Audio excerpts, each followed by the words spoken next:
Assalamualaikum warahmatullahi wabarakatuh. Perkenalkan, nama saya Mayuda Ayu Putri dari kelompok 4. Di sini saya akan memenuhi tugas ekonomi manajerial dengan nama dosen pengampu Bapak Dr. Insinyur Amir Teuku Ramli, MSI. Di sini saya akan mengenalkan anggota saya. Yang pertama ada Tarija Ramadanti, yang kedua Sofia Nurul Biskat, dan ketiga ada Andri Sulistiabudi.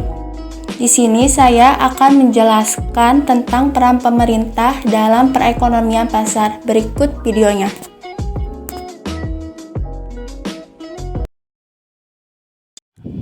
Pasar adalah salah satu dari berbagai sistem, institusi, prosedur, hubungan sosial, dan infrastruktur. Tempat usaha menjual barang, jasa, dan tenaga kerja untuk orang-orang dengan imbalan uang. Barang dan jasa yang dijual menggunakan alat pembayaran yang sah seperti uang fiat. Dalam sistem ekonomi pasar, kegiatan ekonomi dilakukan oleh masyarakat dan swasta. Peran pemerintah dalam sistem ekonomi ini sebatas mengawasi dan melakukan kegiatan ekonomi yang berhubungan dengan penyelenggaraan negara, serta menentukan kebijakan tertentu. Pemerintah ikut serta dalam kegiatan perekonomian supaya menanggulangi kegagalan pasar, sehingga tidak adanya eksternalitas yang merugikan banyak pihak. Adapun bentuk dari peran pemerintah yakni dengan melakukan intervensi baik secara langsung maupun tidak langsung.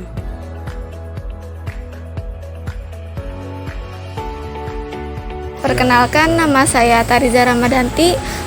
Bapak boleh perkenalkan nama Bapak? Nama saya Pak Heri Indra. Oh, Rizal. Andriana. Nama saya Salih Ramadan, usia 24 tahun.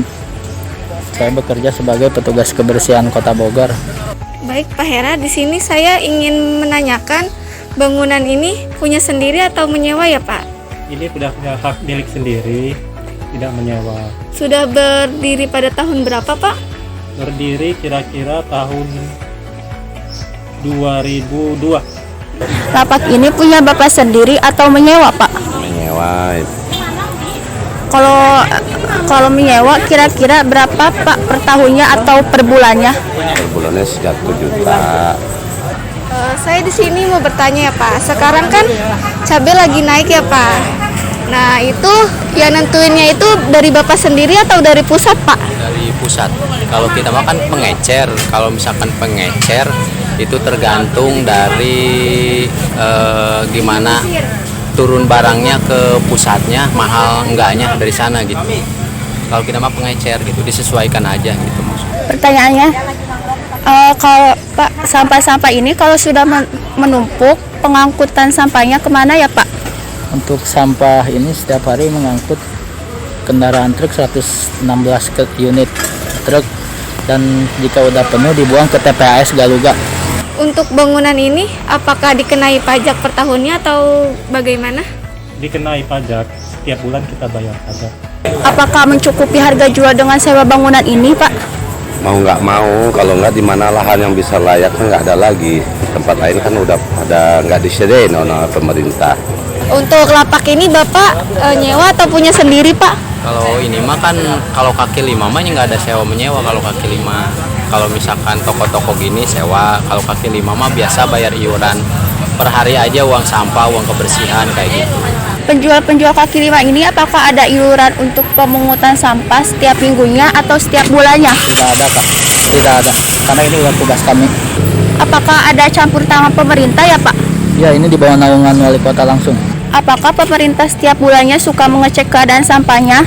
Setiap hari, Kak, ada korwil, ada pengawas yang kontrol.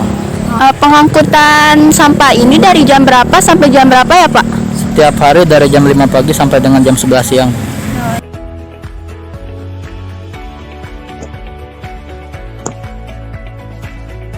Oke, baik.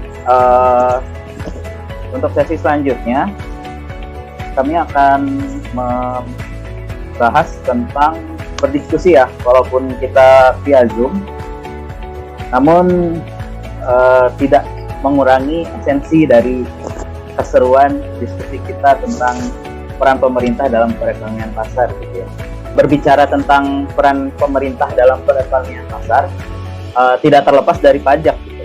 Di mana pajak ini menjadi sumber terbesar pendapatan negara. Ketika pemungutan pajak sudah diorganisir dengan baik, maka fungsi pemerintah dapat berjalan dengan optimal. Fungsi pemerintah biasanya untuk menyediakan barang-barang yang menyangkut hajat hidup orang banyak, ya, seperti BBM, listrik, air, pembangunan jalan, dan lain sebagainya. Nah, setelah kami gali informasi dari para narasumber, ternyata ada dari mereka yang sudah taat dalam membayar pajak secara rutin dan teratur, dan ada pula yang tidak membayar pajak, gitu. Alasannya tidak lain dan tak bukan adalah karena memang belum memenuhi syarat untuk membayar pajak, seperti penghasilannya belum mencukupi untuk terkena pajak. Nah, menurut saya memang sudah seharusnya pemerintah melakukan metode yang seperti ini, gitu, dalam hal pemungutan pajak, agar masyarakat miskin tidak semakin tercekik karena kewajiban untuk membayar pajak. Untuk makan saja sulit, apalagi ditambah untuk membayar pajak pula. Saya setuju dengan pendapat tersebut. Jadi bisa dikatakan semakin besar pendapatan yang diterima oleh perseorangan atau perusahaan, semakin besar pula penerimaan pajak yang diterima oleh pemerintah. Namun dengan metode seperti itu butuh pengawasan yang benar-benar ketat dari pemerintah agar tidak terjadi salah sasaran dalam pemungutan pajak. Jangan sampai masyarakat miskin malah dikenai pajak, sedangkan perusahaan besar dan kaya malah dikenai pajak yang tidak sesuai dengan porsinya. Selain itu, terdapat pula beberapa kasus yang terjadi dalam pemungutan pajak dengan metode yang seperti ini menyebabkan munculnya oknum nakal perusahaan besar yang mengakali angka-angka mereka agar membayar pajak dengan angka yang kecil. Hal ini perlu diantisipasi oleh pemerintah agar negara tidak defisit anggaran.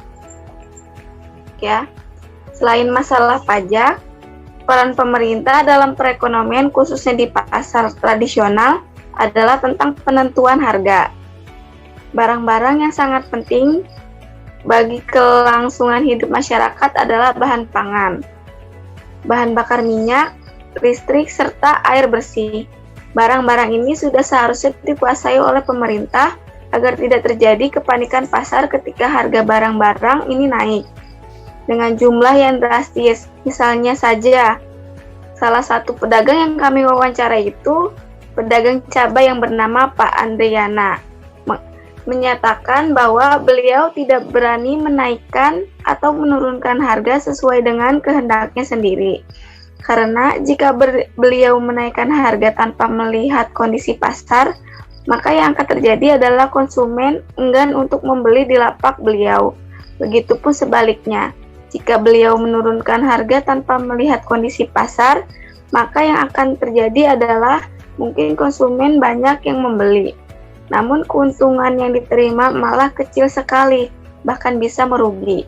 Disinilah peran pemerintah dalam menjaga stabilitas harga di pasar, agar setiap pelaku pasar yaitu produsen, distributor, pedagang, dan konsumen tidak ada yang merasa dirugikan. Berbicara pasar tidak lengkap jika kita tidak membahas tentang kondisi nyata di lapangan. Apa yang sebenarnya terjadi? Dari beberapa narasumber yang sudah kami wawancarai, mulai dari pemilik toko tas, lapak kerudung, sampai ke pedagang kaki lima, memiliki banyak persamaan dan perbedaan dalam menjalankan setiap usahanya. Di era yang sudah serba digital seperti saat ini, mereka masih berusaha mencari keuntungan dengan berjualan di pasar tradisional yang kurang nyaman untuk ditempati. Mereka masih bertahan menjajankan barang dagangannya mereka dengan cara yang tradisional. Padahal ada pilihan untuk menjual barang dagangannya secara online. Perbedaan mencolok yang terlihat dari ketiga pelaku usaha ini, yaitu pemilik toko tas yang sudah menepati toko pemiliknya sendiri dengan pendapatan yang cukup besar dan sudah dikenai pajak. Lalu pedagang kerudung yang menyewa lapaknya sebesar 1 juta rupiah per bulan dengan pendapat yang sedang. Kemudian ada pedagang kaki lima yang tidak perlu membayar uang sewa, namun hanya harus membayar uang iuran sampah setiap harinya dengan pendapatan yang bisa dibilang pas-pasan. Walaupun terdapat perbedaan nasib di setiap penjual, namun persamaannya adalah pendapatan mereka selalu ada. Keuntungannya walaupun jumlahnya turun naik. Selain pedagang, terdapat pula pihak lain yang menunjang kegiatan di pasar, yaitu petugas kebersihan yang berada di bawah Dinas Lingkungan Hidup Kota Bogor. Mereka setiap harinya mengangkut sampah yang berasal dari Pasar Anyar ke TPAS Galuga yang ada di Lewiliang dari jam 5 pagi sampai jam 11 siang. Petugas kebersihan ini digaji langsung oleh pemerintah Kota Bogor. Jadi, dapat disimpulkan bahwa salah satu peran pemerintah dalam menunjang perekonomian di pasar adalah dengan menyediakan sarana untuk pembuangan sampah yang sudah dihasilkan oleh pasar dan menjaga kebersihan pasar agar senantiasa bersih dan sampah yang tidak menumpuk setiap harinya. Dari kasus ini terlihat bahwa pajak yang sudah dikeluarkan oleh masyarakat akhirnya dapat digunakan dengan baik untuk menggaji para pahlawan kebersihan di Kota Bogor. Diharapkan hidup mereka ke depannya semakin sejahtera disebabkan oleh ketaatan masyarakat dalam membayar pajak. Namun, kami melihat adanya kejanggalan dari informasi yang sudah kami dapatkan dari beberapa narasumber. Pedagang kaki lima berkata bahwa beliau tidak perlu membayar uang sewa untuk lapaknya, namun hanya untuk membayar iuran kebersihan saja. Tapi di sisi lain, Bapak petugas kebersihan berkata bahwa mereka tidak memungut iuran kebersihan dari para pedagang. Uang yang mereka dapatkan murni dari gaji yang berasal dari pemerintah Kota Bogor. Jadi, kemanakah uang iuran kebersihan itu lari? Ada beberapa kemungkinan yang terjadi, misalnya seperti miskomunikasi antara pihak atau beberapa istilah yang dipakai untuk pemungutan tersebut. Saran kami harus ada pengusutan dari pemerintah sebenarnya apa yang menyebabkan kontradiktif ini terjadi. Betul ya, jadi ada beberapa kontradiktif dan semakin terasa gitu ternyata peran pemerintah khususnya dalam hal perekonomian di pasar sangat penting sekali gitu ya dalam kehidupan bermasyarakat. Mungkin saya akan memberikan sedikit studi kasus dari jurnal yang saya baca, yaitu tentang kelangkaan bahan bakar minyak yang harus menjadi sorotan khusus bagi pemerintah. Ya, tidak dapat dipungkiri bahwa dalam kehidupan nyata bahan bakar minyak merupakan barang yang sangat langka sehingga memerlukan alokasi yang sangat tepat kepada masyarakat. Pengaruh BBM ini dalam kehidupan nyata bisa dibilang sangat luas, di mana perubahan harga BBM akibat permasalahan seperti kelangkaan dapat berpengaruh terhadap barang-barang lain yang berujung pada permasalahan kehidupan sosial ekonomi masyarakat. Terasa ya, misal kalau misalkan BBM naik, harga lain ikutan melambung gitu. Nah, kelangkaan yang mencerminkan ketidaksempurnaan alokasi sumber daya ini bisa disebabkan beberapa hal gitu, seperti mungkin adanya perilaku monopoli suatu oknum, penimbunan, serta ketidaktepatan alokasi subsidi BBM. Nah, karena memiliki pengaruh besar, maka sangat diperlukan peran pemerintah. Dari kasus ini dapat diketahui bahwa pemerintah dapat memainkan peran alokasinya melalui operasi pasar. Nah, tujuan operasi pasar ini tidak lain adalah meminimalisir adanya ketidaktepatan alokasi sumber daya bahan bakar minyak dalam hal kelangkaan, sehingga tidak terjadi gejolak pada masyarakat, mengingat rawannya BBM terhadap barang-barang lain.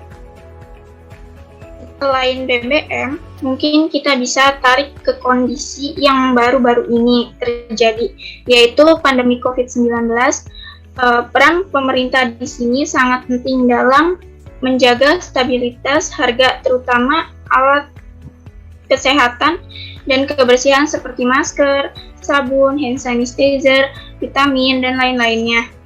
Misalnya saja Presiden Jokowi meminta agar tes PCR diturunkan menjadi Rp300.000 agar masyarakat yang diharuskan untuk berpergian keluar kota semakin leluasa, bahkan dapat merimbas pada kembali pulihnya sektor pariwisata yang sempat down pada saat pandemi COVID-19 terjadi. Sekian dari diskusi dari kelompok 4. Kurang mohon maaf jika ada kendala. Kurang lebihnya mohon dimaafkan. Wassalamualaikum warahmatullahi wabarakatuh.